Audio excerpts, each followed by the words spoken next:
নমস্কার, আপনারা দেখছেন আপডেট বাংলা। খবরের প্রথমে দেখে নেব সংবাদ শিরোনাম। এখনই নয় জাঁকিয়ে শীত, বৃষ্টির পূর্বাভাস দক্ষিণবঙ্গের জেলাগুলিতে। নয়াদিল্লিকে শান্তিবার্তা দিল ঢাকা। নজির তৃণমূলে স্থান চান বিজেপি রাধিরা। আবাস যোজনার তালিকায় দুর্নীতির অভিযোগ। দিল্লিতেও তৃণমূলের হ্রাস, তার হাতে বার্তা মমতার। হোটেলে খেতে গেলে ঘাট ধাক্কা দিয়ে তাড়িয়ে দিন, বাংলাদেশিদের বয়কটের ডাক আরএসএস এর।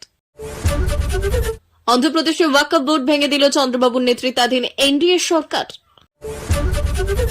সংসদ ঘেরাও করতে ফের দিল্লির পথে অনড় কৃষকদের ঠেকাতে রণসাজ প্রশাসনের।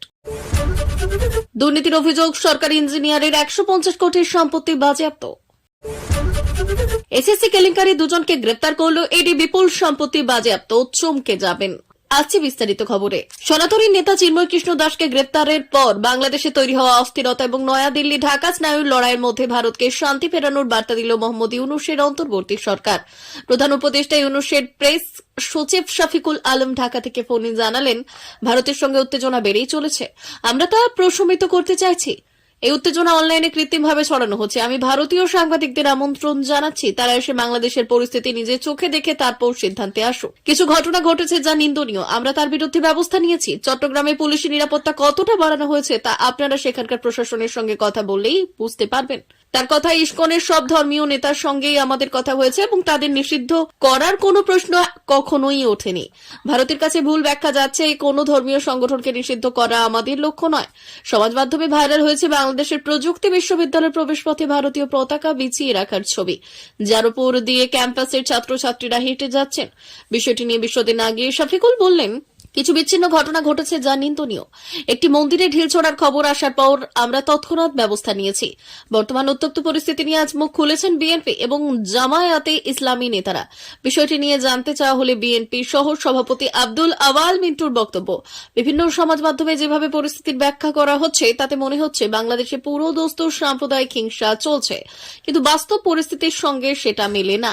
আমি সম্প্রতি নোয়াখালী ঘুরে এলাম, এছাড়া ঢাকা থেকে সর্বত্রই যাতায়াত চলছে। কোথাও তো দেখছি না বসবাসকারী হিন্দু ভাইদের সঙ্গে মুসলমান গোষ্ঠীর কোনো তর্কাতর্কি বা উত্তেজনা তৈরি হচ্ছে। কোনো মানুষ নিহত হওয়ার প্রশ্নই নেই, আহতও কি হচ্ছেন? জাল ভিডিওতে অনেক কিছুই দেখানো যেতে পারে। ভারতের পতাকা ক্যাম্পাসের পড়ুয়াদের মারিয়ে যাওয়ার বিষয়টি নিয়ে বিএনপি নেতারা অবশ্য বক্তব্য করেছেন, কোন রাষ্ট্রের পতাকার অবমাননা করার 100% বিরোধী বিএনপি। তার কথায়, বিশ্ববিদ্যালয়ের ছাত্রদের মধ্যে কারা ঢুকে কি করছে আমাদের ধারণা নেই, কিন্তু প্রতিবেশী রাষ্ট্র সম্পর্কে আমরা অতিরিক্ত সতর্ক থাকতে চাই বরাবরই।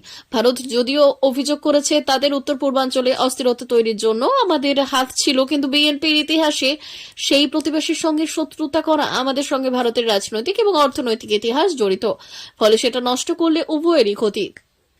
দলের ভবিষ্যৎ কর্মসূচি থেকে শৃঙ্খলা কমিটিতে প্রবীণ নেতাদের সামনে এনেছেন তৃণমূল নেত্রী মমতা বন্দ্যোপাধ্যায়। এই পদক্ষেপকে দৃষ্টান্ত খাড়া করে এবার তাদেরও যাতে দলে গুরুত্ব বাড়ে সেই জন্য সওয়াল করেছেন বিজেপির প্রবীণ নেতাদের একাংশ। এই সূত্রে বঙ্গ বিজেপির নব্য অংশকে সাংগঠনিক নানা প্রশ্নে নিশানা করেছেন তারা। গত বিধানসভা ভোটে হারের পর দিলীপ ঘোষকে সরিয়ে সুকান্ত মজুমদারকে রাজ্য সভাপতি করে বিজেপি। কার্যত তারপরে দলের নানা স্তরে সাংগঠনিক ব্যাটন নব্য নেতাদের দেওয়া নিয়ে উষ্মার স্বর শোনা যায় গুরুত্বহীন প্রবীণদের গলায়।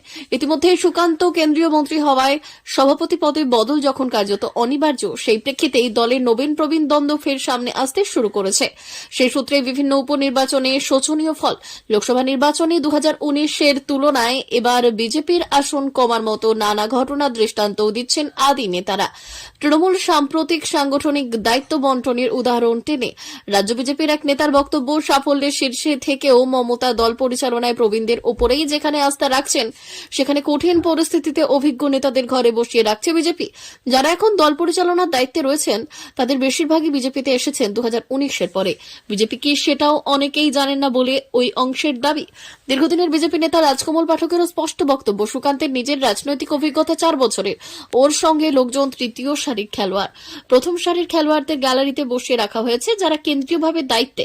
তারা কলকাতায় এসে রাজারহাটের হোটেলে বসে রিপোর্ট নেন, তা না হলে 5 তারা পার্টি অফিসে বসে থাকেন। সাধারণ কর্মীদের সঙ্গে যোগাযোগ নেই। দলের সাংগঠনিক ফাঁক ফোকরের কথা উঠে আসছে। বিজেপির এক প্রবীণ নেতা মনে করিয়ে দিচ্ছেন 2011 বিধানসভা ভোটে মাদারিহাট জয়ী আরএসপির থেকে মাত্র 7,909 ভোটে পিছিয়ে ছিল দল, অর্থাৎ সেখানে দলের পুরনো সংগঠন রয়েছে।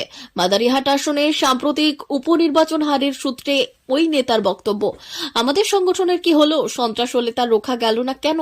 উঠছে শৃঙ্খলার প্রশ্নে দ্বিচারিতার কথাও।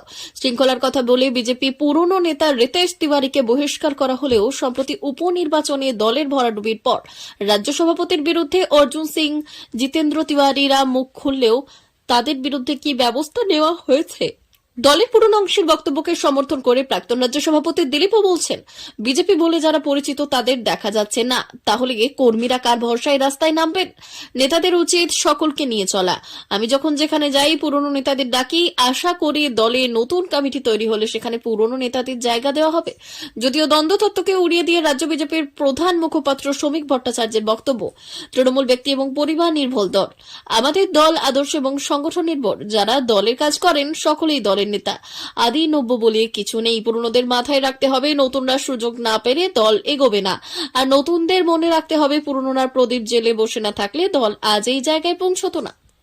আবাস যোজনার তালিকায় রেশন ডিলারের নাম রয়েছে স্থানীয় তৃণমূলের পঞ্চায়েত সদস্যরা আত্মীয়দেরও, যাদের প্রত্যেকের রয়েছে পাকা বাড়ি, কিন্তু যার কাঁচা বাড়ি তাদের কাটা হলো নাম। নেপথ্যে কাটমানি না দিতে পারলে বাদ গেল নাম বলে অভিযোগ উপভোক্তার। অভিযোগের তীর তৃণমূলের পঞ্চায়েত সদস্যের দিকে। তালিকার এই ভ্রান্তি ভিডিও নজরে আসতেই শুরু হলো বাদ দেওয়ার প্রক্রিয়া। মালদা জেলার হরিশ্চন্দ্রপুর 2 নম্বর ব্লকের মালিয়র 2 নম্বর গ্রাম পঞ্চায়েতের সোনাকুল গ্রামের ঘটনা। ওই এলাকার বাসিন্দা জ্যোৎস্না খাতুন স্বামী কাজী নুরুল ইসলাম ভিন রাজ্যে পরিযায়ী শ্রমিক হিসেবে কাজ করেন। ভগ্ন প্রায় 10 ঘরের নাম ছিল আবাস যোজনার তালিকায়। আবাস প্লাসের সার্ভের সময় প্রতিনিধিরা এসেছিলেন তার বাড়িতে, কিন্তু তারপর হঠাৎ বাদ চলে গেল নাম। ওই উপভোক্তার অভিযোগ, তৃণমূলের স্থানীয় পঞ্চায়েত সদস্য তার কাছে 10,000 টাকা কাটমানি চেয়েছিল, তিনি দিতে পারেননি, নাম বাদ গেছে তাই। অথচ এলাকার রেশন ডিলার থেকে শুরু করে তৃণমূলের ওই পঞ্চায়েত সদস্যর আত্মীয়দের যাদের পাকা বাড়ি তাদের নাম রয়েছে তালিকায়।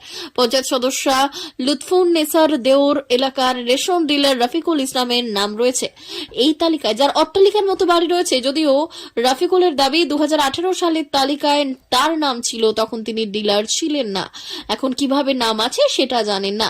এদিকে হরিশ্চন্দ্রপুর মালিয়র 2 নম্বর গ্রাম পঞ্চায়েত প্রধান বাবলি খাতুনের স্বামী ফিরোজ হোসেন মেনে নিয়েছেন এরকম অনেকের নাম ছিল তালিকায়, তার সাফাই প্রত্যেকের নাম কাটা হয়েছে। ব্লক প্রশাসন সূত্রের খবর, আপাতত প্রাথমিক তালিকা গেছে, সেক্ষেত্রে যাদের অভিযোগ আসবে সেইভাবে নাম বাদ যাবে সুপার চেকিং এর পর।